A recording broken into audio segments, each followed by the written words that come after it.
Since Uganda Revenue Authority continues to meet its revenue target of trillions of shillings year in and out. Driving through Kampala has recently become a nightmare. Most roads have developed potholes, making it difficult for motorists to navigate. It gets worse when it rains.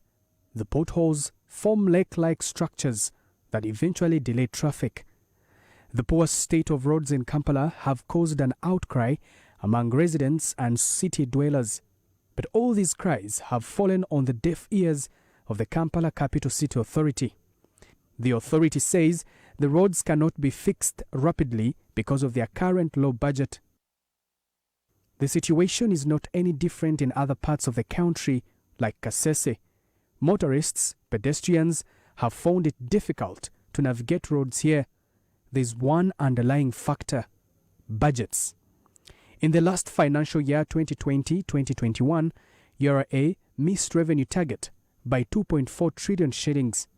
The authority only managed to collect net revenue of 19.2 trillion shillings, way below the 21.6 trillion shillings target. This led to budget cuts in the following financial year 2021-2022. Budget cuts cripple service delivery, as we will see later. So why does URA continue to miss revenue target year in, year out? In the last 3 years, the COVID-19 was the biggest excuse, and it indeed did not leave the economy the same, as most businesses had been affected by the government-imposed lockdown. Beyond COVID-19, there is more to why URA misses the target. Failure by government institutions to remit pay-as-you-earn, a monthly tax charged on all employees earning a monthly salary income above the stated threshold as per the Income Tax Act. Some government institutions have been defaulting on paying this tax. According to the Auditor General's report presented to Parliament in December 2021, the Uganda Management Institute, UMI, did not remit payee tax of staff totaling to 589 million shillings. The Uganda National Council for Science and Technology had an outstanding payee amounting to 45 million shillings. At Mulago Specialized Women and Neonatal Hospital, 427 million shillings related to payee was deducted but remained unremitted to URA. The Ministry of Health defaulted payee amounting to 626 million shillings. The Judicial Service Commission did not remit 138 million shillings.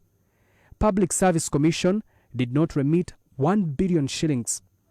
Uganda Communication Employees Contributory Pension Scheme did not remit 35 million shillings in payee.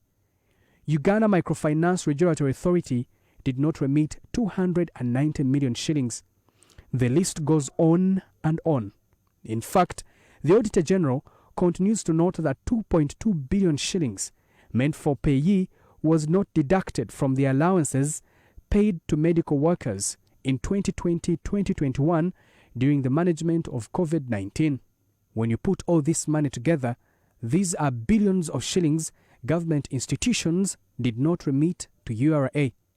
According to the authority's annual revenue performance report of 2021-2022, government arrears by June 2021 stood at 396.19 billion shillings. These arrears are debts government owes URA in form of taxes, most of which are payee taxes.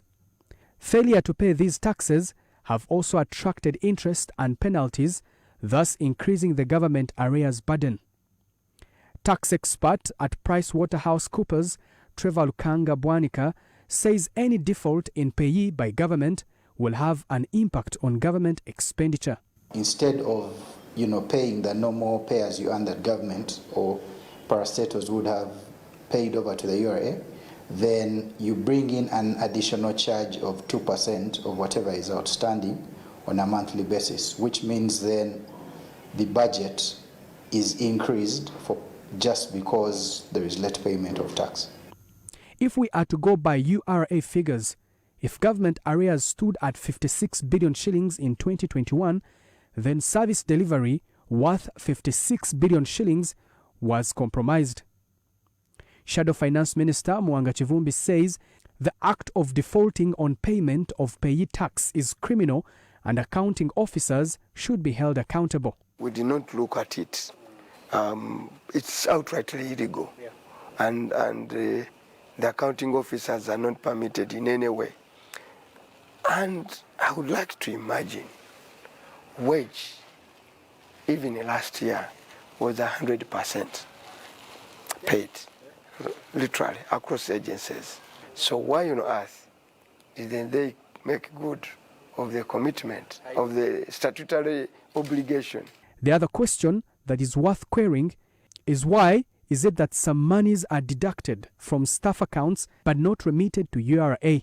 These accounting officers, because that means they deducted your money, okay, from your pay, and they didn't remit it to URA. Two things. One, they could bank that money for quite some time, put it on a fixed account, earn an interest. And that becomes also a source of corruption. But secondly, that is outrightly illegal and incompetency. It's a consequence of whether the parastatals have the money on time, because if the money is availed on time, then there shouldn't really be a reason for not remitting the pay as you earn. In URA's annual performance report of 2020-2021, government arrears stood at 396 billion shillings. This means that Ugandans were deprived services worth 396 billion shillings. If this money is to be equated to Uganda's budget, it is almost equivalent to the Kampala Capital City Authority entire budget. If this money was available, it means that KCCA would have enough money to fix the poor state of roads, or Kasese residents would not be struggling to navigate the poor roads in the area. Mwanga Chivumbi advises government to release money on time, but also make it a point to enforce remittances on payee taxes. For as long as we fail to generate revenue, the consequence of it is that you will go to borrow.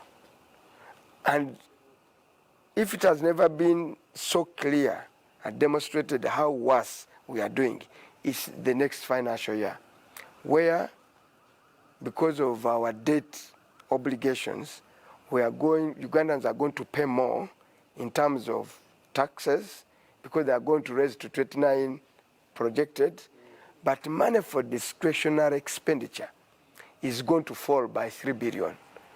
Kanarim Gume, NBS, Live at 9. Many thanks, Kanari, for that report. The prosecution at ICC is pushing for confirmation of charges against LRA's commander, Joseph Kony. As per prosecution, Kony has 33 charges in waiting, including those of war crimes and crimes against humanity. While speaking to NBS television, the ICC International Cooperation Advisor said that they had had enough evidence and victims willing to testify, including those who testified against Dominic Ongwen. Benson Ongwen. Representatives of the victims, Ms. Masida first. As the ICC upholds Dominic Ongwen's sentence, eyes are now set for the big fish, LRA Commander Joseph Kony. In November last year, the prosecution wrote to the trial chambers for the confirmation of Kony charges to allow the prosecution to try Kony in his absence. While speaking to NBS TV this morning, Dahiro San Anna, the ICC International Cooperation Advisor, said prosecution is ready to provide evidence to the trial chamber. Warrant of arrest is related to 33 charges for war crimes and crimes against humanity. And those crimes include murder, enslavement, sexual enslavement, rape, intentionally directing attack against civilian populations, pillaging, forced enlistment of children, which we say were allegedly committed after the 1st July 2002 in northern Uganda. San Anna says victims of the LRA are willing to testify, and some of the evidence used during Dominic Ongwen trial will be used. We will add additional charges to the charges that are already in the warrant of arrest. We will be relying on evidence that was presented in the Ongwen case as much as possible. Usually, before the charges are confirmed or a hearing takes place, the Office of the Prosecutor submits a document, which we call document containing the charges.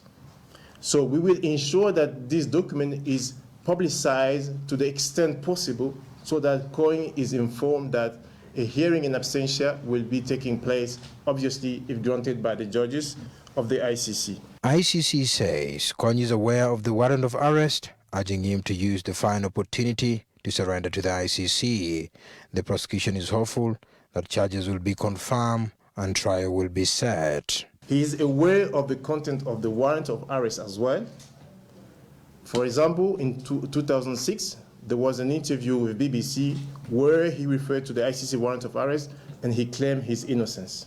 The ICC maintains member countries must comply on the hand for Joseph Kony, with the court ready to push to have him arrested. Benson Ngom, NBS, Live at 9.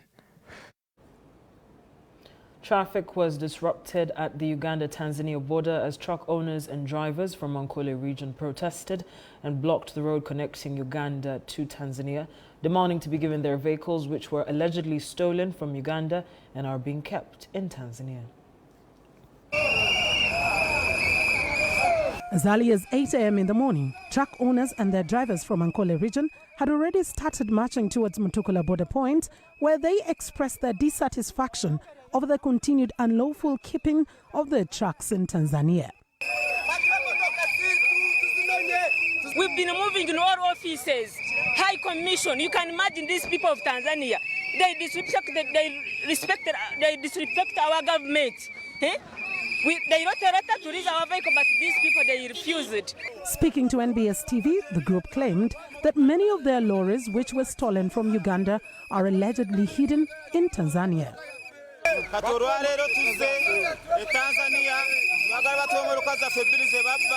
They decided to close the road by sitting in the middle of it, which caused traffic disruption.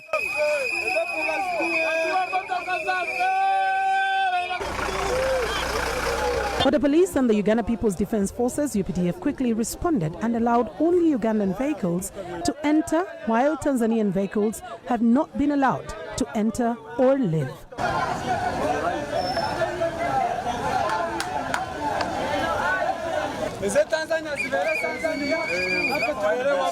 Even now, we have lost the interest of our East African community, because we thought these people of East African community, they are going to bring our vehicles back, but they have failed. The Chotera District Police Commander later arrived, and soon officials from Tanzania also arrived to resolve the issue.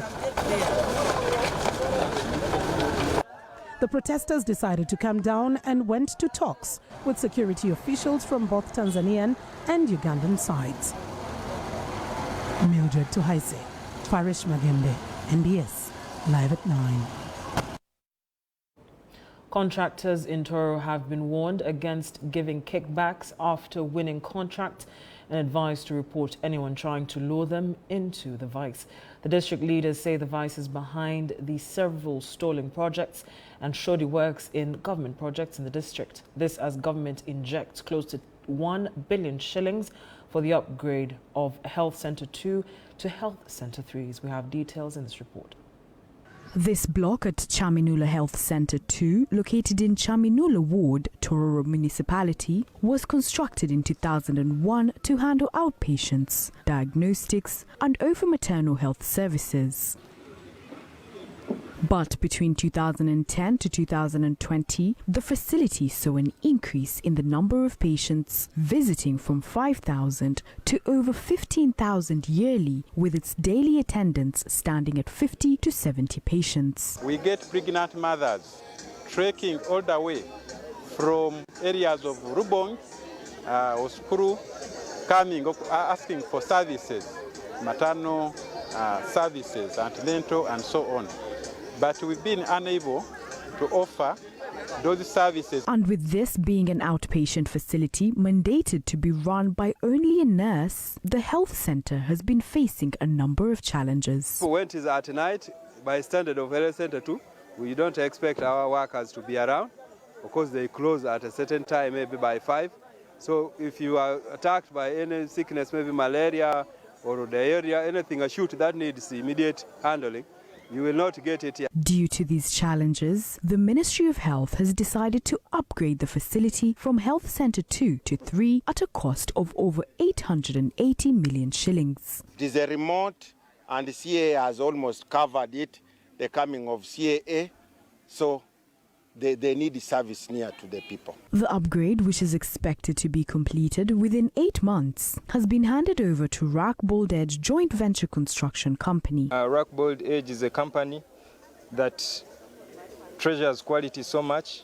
We are ISO certified, so that is going to reflect in our work. With several government projects currently stalling in the district warns the contractor against giving kickbacks, which they say is behind the vice. Because when you kick back, then you will not have money to buy enough cement, to buy enough sand, and you will start tampering. If you are approached by the district leadership, if you are approached by anyone soliciting for monies from you, and in the end, this compromises the work, inform us as the office of the RDC.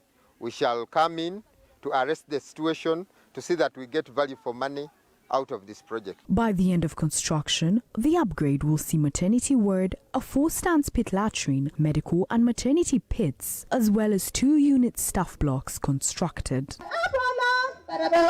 Jackie Mutasi, David Ocheng, NBS Live at 9.